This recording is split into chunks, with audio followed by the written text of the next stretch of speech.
Bonjour à toutes et à tous, bienvenue sur votre chaîne d'information régionale. C'est Grand Littoral TV en ce jeudi 18 avril. Ravi de vous retrouver pour un nouveau journal, une nouvelle édition. Voici d'abord la météo en ce jeudi. Une belle tendance ensoleillée va s'affirmer dans les prochains jours, notamment pour ce week-end rallongé. Dès aujourd'hui, le soleil s'imposera partout dans la région, mis à part quelques voiles nuageux inoffensifs. Les températures, elles sont de plus en plus agréables. Comptez 17 degrés aujourd'hui à Boulogne, à Calais, 18 degrés même à Dunkerque, 20 à Saint-Omer. Cette situation va donc se maintenir jusqu'à ce week-end. En contrepartie, la pollution est de retour. Déjà, la semaine dernière, on était dans un épisode de pollution. C'est le cas encore avec une situation météorologique qui ne va pas aider à disperser les particules fines. Atmo de France prévoit aujourd'hui un indice de qualité de l'air de 8 sur 10 sur le littoral. Par conséquent, la préfecture impose des réductions de vitesse d'au moins 20 km par heure. Comme toujours, nous vous conseillons aux personnes fragiles et sensibles d'éviter les activités physiques aujourd'hui, de trop se rapprocher des grands axes routiers. La phrase du jour en partenariat avec le quotidien CNews, c'est d'ailleurs un écologiste, le porte-parole d'Europe Écologie Les Verts Nord-Pas-de-Calais, Jérémy Crépel.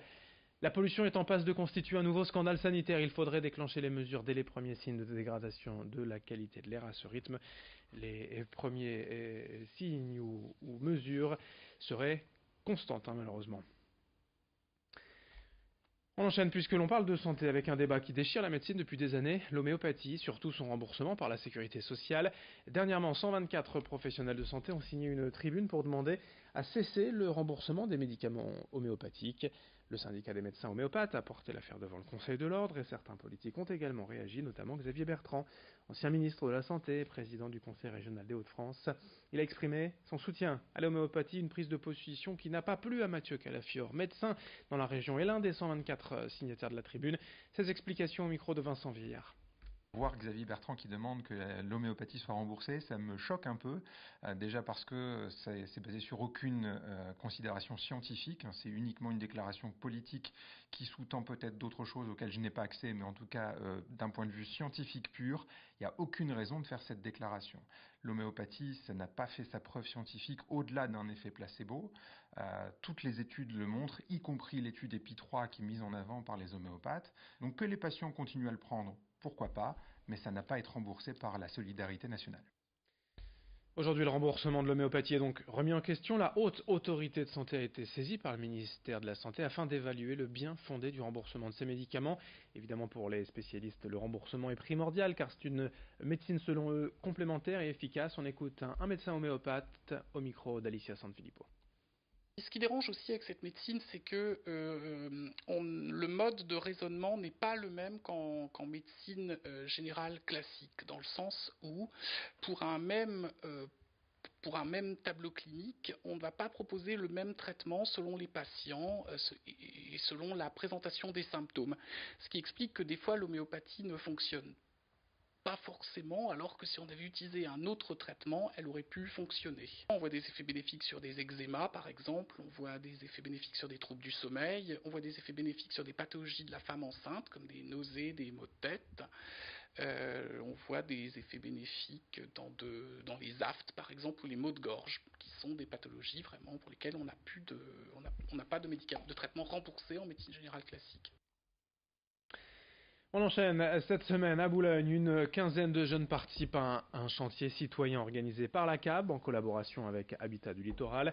Ces jeunes viennent principalement de deux structures locales, le CAJ d'Esdins-l'Abbé et l'espace MAS de Boulogne. Le chantier consiste en la remise en état des cages d'escalier du parc locatif d'Habitat Littoral. Les bénéfices iront à une association, l'épicerie sociale de la Maison de l'Étudiant, une structure choisie par les jeunes eux-mêmes.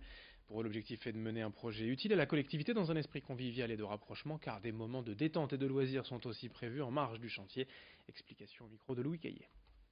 Le seul conseil, c'est je sais pas, c'est comme un père de famille pourrait donner à ses enfants, les conseils de ne pas aller trop vite, de pas faire n'importe quoi, d'être soigneux, minutieux, de faire bien attention de ne pas renverser le pot de peinture. Toutes ces petites bricoles qui font que, voilà, quoi, on apprend tout doucement, on apprend en faisant. Voilà, on ne peut pas leur demander de savoir peindre tout de suite, mais par contre on les apprend et ça va, ils sont à l'écoute. Il y en a qui travaillent vraiment très très bien. Je suis assez surpris, assez agréablement surpris. L'ambiance est cool, très cool. Il n'y a pas de notion de supérieur, d'inférieur. On travaille tous dans la bonne ambiance. Je leur donne des conseils, ils les suivent. Voilà quoi, tout va va bien, très bien. On évoque à présent le marché d'Audruic, vous le savez sûrement, en lice pour être le plus beau marché de France, élu vendredi dernier parmi d'autres marchés de la région pour représenter les départements du Nord et du Pas-de-Calais. Le marché d'Audruic se prépare désormais à conquérir le cœur des Français. Ses commerçants et ses habitués veulent mobiliser massivement les communes alentours, mais aussi toute la région derrière eux et les personnalités. Ils en appellent notamment aux Miss France, Maëva Cook et Camille Serre, originaires des environs.